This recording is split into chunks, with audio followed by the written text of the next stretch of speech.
Hello and welcome to the program. I am DEJI360 EPP. Nigeria's presidential election is less than a week away, but the dominant topic in the country today is a severe cash crunch caused by the controversial Naira redesign and swap policy of the Central Bank of Nigeria. Or is it the government? Well, people are going through a lot in the country at the moment because they cannot access cash to do their daily businesses or just to live. We have seen protests now and demonstrations in different parts of the country. In some cases, the demonstrations have turned violent. On Thursday, February 16, President Muhammadu Buhari, in a national broadcast, ordered the central bank to recirculate the old 200 Naira notes to ease the tension in the country caused by the severe cash shortages. His directive now is contrary to the ruling of the nation's Supreme Court, which had ruled that the old 200, 500 and 1,000 Naira notes remain legal tender until it heard a suit brought before it by some governors of the country. Well, the president has obviously overruled the Supreme Court, and the central bank has pronounced that the old 500 and 1,000 Naira notes now are no longer legal tender. The issue is generating a lot of reaction, with many describing the action of the president as a clear and flagrant disregard for the Supreme Court order and a big blow to the rule of law in the country. Despite the president's order on the recirculation of the old 200 Naira notes, the cash crunch has not abated. Shortly after the order was given, the central bank said it would be implemented immediately, but the severe cash shortages now is still persisting at the moment. So, what exactly is going on? Joining me to discuss this further now is legal practitioner and political analyst Evans Ofeli, who joins us from Lagos. Evans, thank you very much for joining us on the program. What do you make of the action of the president? He overruled the Supreme Court. That's what it seems. Yes, the president yesterday, by implication, overruled the decision of the Supreme Court. The Supreme Court had earlier ruled that the old Naira notes, the one that have been redesigned, the old Naira notes should still remain legal tender. But yesterday, the president made a broadcast, and in that broadcast, said that only the 200 Naira notes should be reintroduced. What that means by implication is that the president's broadcast is contrary to that ruling of the Supreme Court. And that in itself is a breach to the rule of law, because the foundation of law is that all persons and authority throughout the Federal Republic of Nigeria must be subjected to the orders of courts. That is to say, nobody is above the law. That is a principle of law. And the rule of law is a vehicle upon which democracy strives. And if you look at it by extension too, you'll find out that the Constitution clearly states this in section 14.2, that the security and welfare of the people shall be the primary purpose of government. Talking about governance, CBN, and what all we have in park. Now, the crisis we have today is actually avoidable. It's avoidable in the sense that if only this policy was well thought out, we will not be in this financial crunch that we have today.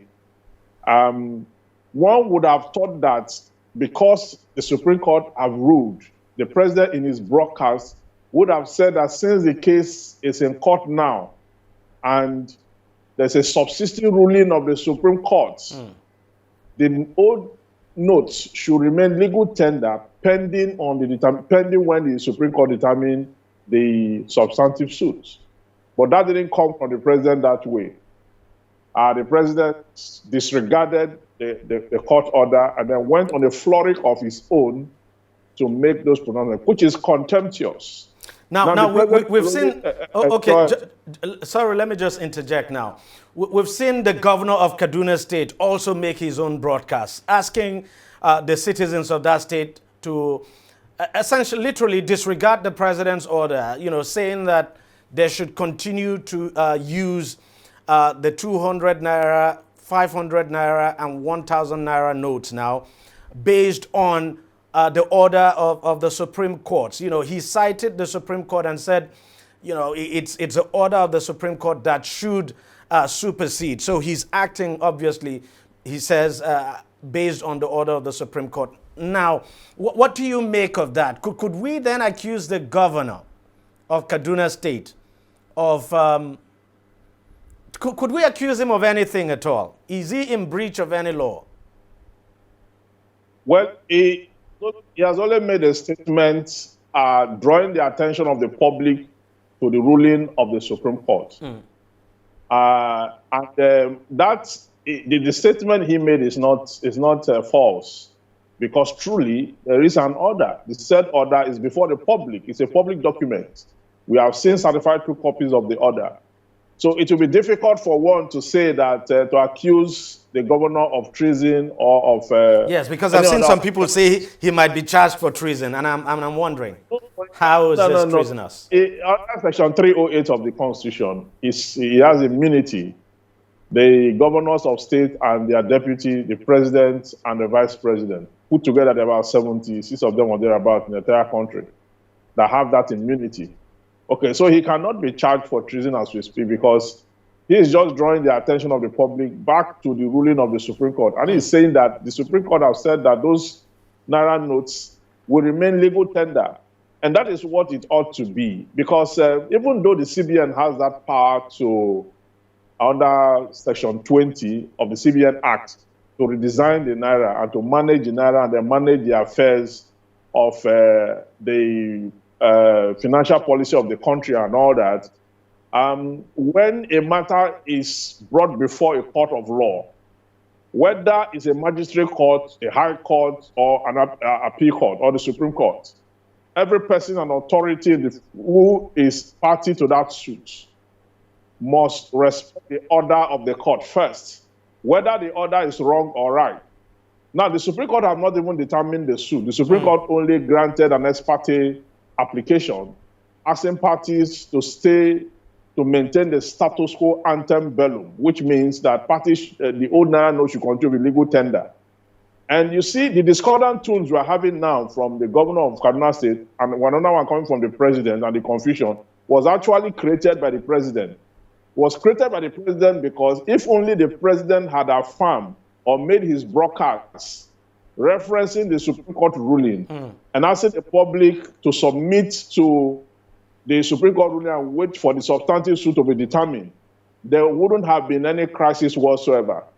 Okay, we know that the intention of the president might be good, may not be far-fetched, but we also know that when your intention overrides the principles of law, your intention will not make a precedent, but the principle of law, the position of the law will make a precedent. Now, at the end of the day, what will be seen in future will be the precedent and not necessarily the intention. So what the president has done is that he has, created a problem. He has created the arena of conflict for anyone to come and be making different kind of broker. And you see, the central bank did not even distribute the new notes properly, because it relied on the commercial bank, not knowing that the commercial banks, they are not loyal to the CBN. The commercial banks are subservient to other persons who may have detained the new Naira note that was just printed. So what the old Naira note have suffered in the hands of politicians and their likes, who have detained these funds for the purpose of vote buying, has equally happened to the new note that was printed, because these commercial banks who the Supreme Court, the commercial bank who the CBN gave this responsibility to handle, are not loyal to the CBN, and they are subservient to other. But let me ask you this: this whole talk about vote buying, is this how to fight vote buying?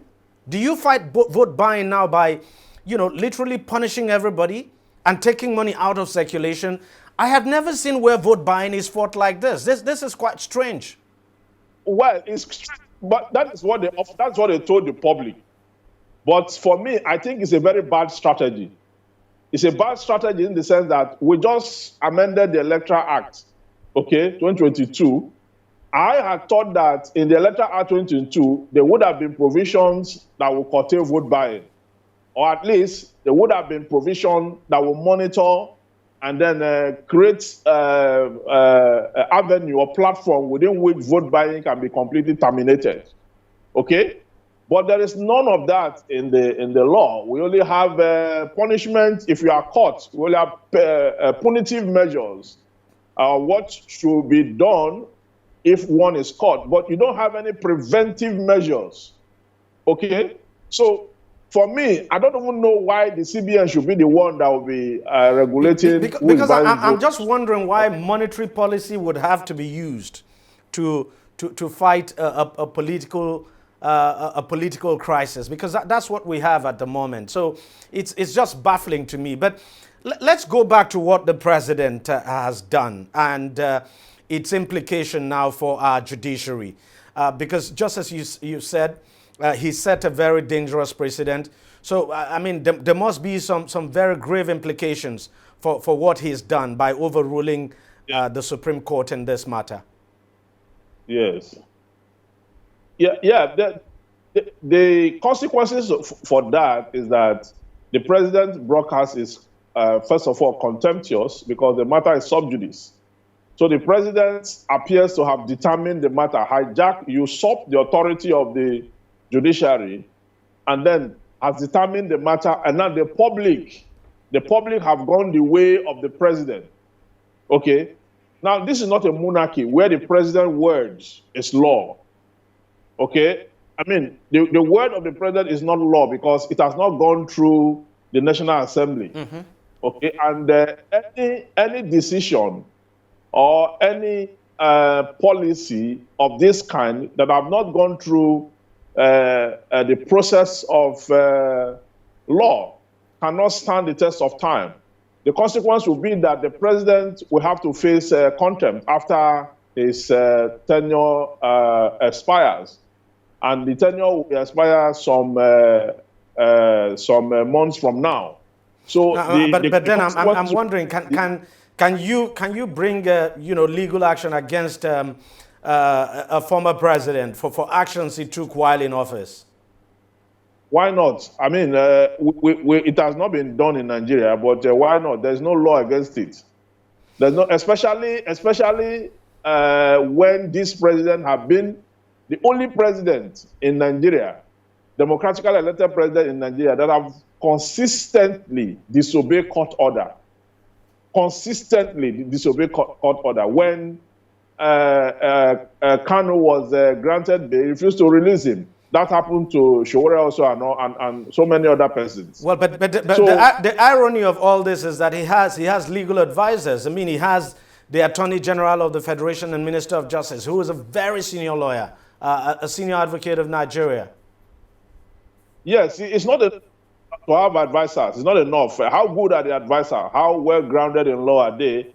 How much of the technicalities of the law do they understand, and how well do they advise the president? And even if they advise the president, does the president take their advice? Those are issues, underlying issues that we're not privy to.